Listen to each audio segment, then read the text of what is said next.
We always knew that the economic collapse of China was coming. So you would have an industrial collapse, a civilizational breakdown, and mass famine within 6 months. Here's the Chinese demography in 1950, standard pre-industrial pyramid. 30 years on, here we are. This is early industrial China, and this is the shape that terrified Mao. He saw a young and upcoming generation that would literally eat China alive, and his solution was the one-child policy. Years after one child, we get this. Not a lot of kids, but that big bulge of people in their 20s and early 30s. When Americans look at this, we see an up-and-coming generation that's going to take away everyone's engineering jobs and manufacturing jobs. When the Chinese look at this, they see an up-and-coming young generation of spenders that are going to remake consumption norms. We were all correct. Were. Past tense. Because here's China now. As of January of 2020, when this data was pulled, China was already the fastest aging society in human history with the biggest sex imbalance. We already knew that their economic model would not match up with this demography this decade. We always knew that the economic collapse of China was coming. But since this data came out, the Chinese have started releasing parts of their 2020 decade census. And they're now grudgingly admitting that they've overcounted their population by about 100 million people. And that the truth is probably closer to this, with the yellow bars just not existing. This would suggest that by the year 2050, there'll be half as many Chinese alive as there are now. I don't see how China survives as a single political entity, much less a globally significant one. I don't see how it survives this decade with these numbers, because this suggests that the Chinese population peaked back in 2003, and that Chinese economic efficiency probably peaked around the same time, and that we've already been on a relatively accelerated slide. We're going to go into a number of other China-adjacent issues in the rest of this presentation and show how each individual one is a regime killer. This is just the first. I do not worry about China at all. Now, if you're in the Navy, I can understand why there's some heartburn there. It's like you're probably preparing for a war that will never happen, but I'd rather you do that than what the Russians have done and not actually prepare. But I do not think that we are going to find ourselves in a world where we have to face down China, because I do not think there is going to be a China for very much longer. We can't confirm this. We can't just go to China and look around and count noses. But here are some data that are like demographics adjacent that we do trust. So this is the average wages for a number of Southeast Asian countries that I think we should be interfacing with more, because I think they're going to do very well in the future. Here are our Mexican compadres, very competitive.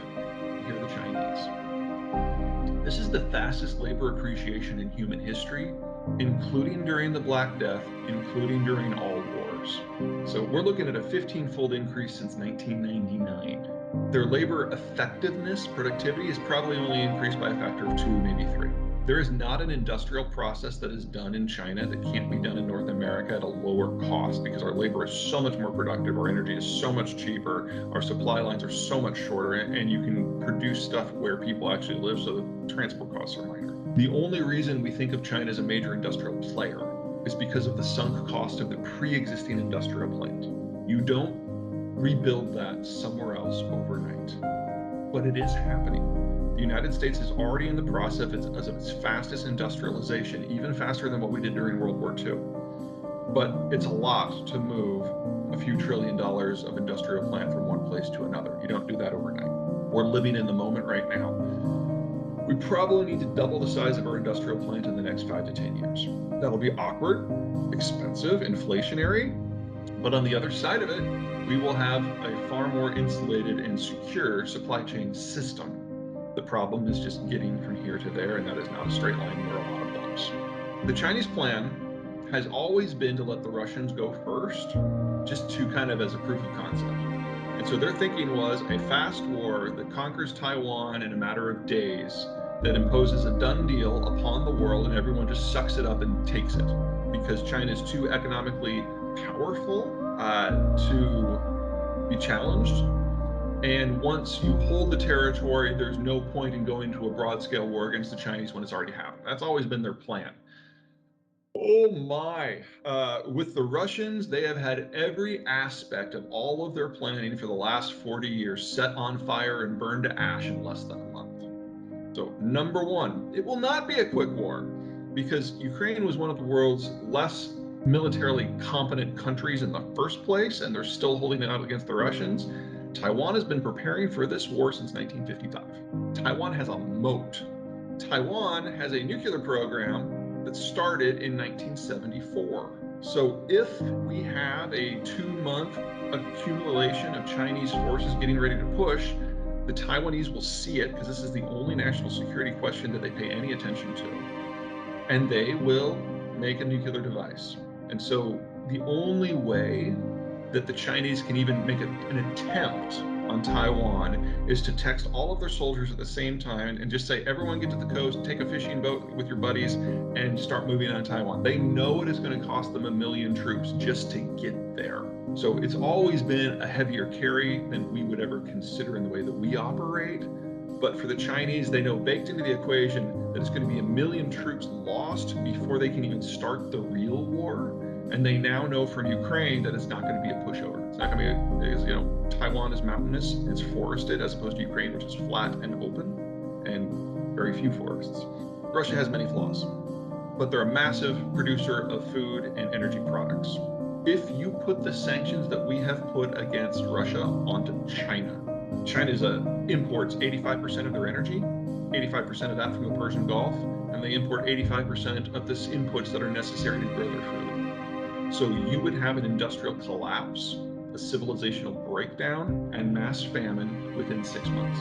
And then you would probably lose 500 million Chinese over the course of the next year to famine. But I think the one that has scared the Chinese the most are the boycotts. BP and Halliburton didn't have to leave. They weren't doing anything that was sanctioned. But the super majors and the oil services firms and countless other firms left on a moral imperative prompted by individual shareholders and consumers. And in China, the idea that the average Joe or Jane can influence policy is so antithetical to their mindset that they had no idea this was even possible, much less it was going to happen.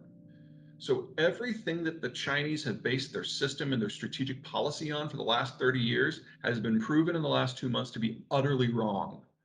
And they have to come up with a completely new plan. I don't think they can. I don't think they have that capacity anymore. And so we just have Chairman Xi slamming his head into the wall over and over and over, incapable of change until his skull cracks. And that's where we are now.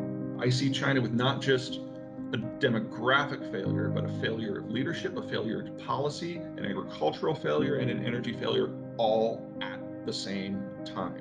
It is entirely possible that this is the last year of the People's Republic. The Chinese don't have a very high value-added economy, and so in that sort of environment, if you are willing to dumb down labor costs, and if you're willing to dumb down environmental restrictions, it does give you a leg up. Absolutely. But because the United States produces energy at home versus importing it from several thousand miles away, our energy costs are so much cheaper. And because our educational system is so much better and American workers are so much higher value added, we have now reached a point where the math has flipped. And Chinese labor has become so expensive, it obviates all those other advantages. So like Mexican labor is half the cost and more highly skilled than Chinese labor, and that makes a big difference too. And remember, I said North American, so we do have a partner in this that makes the math work that way. I'm not trying to suggest that labor restrictions, environmental restrictions don't come at a cost. I'm also not trying to suggest that all of them are necessary. We have 50 states with 50 different labor markets and 50 different environmental sets of regulations, and some of them obviously are better at dealing with this than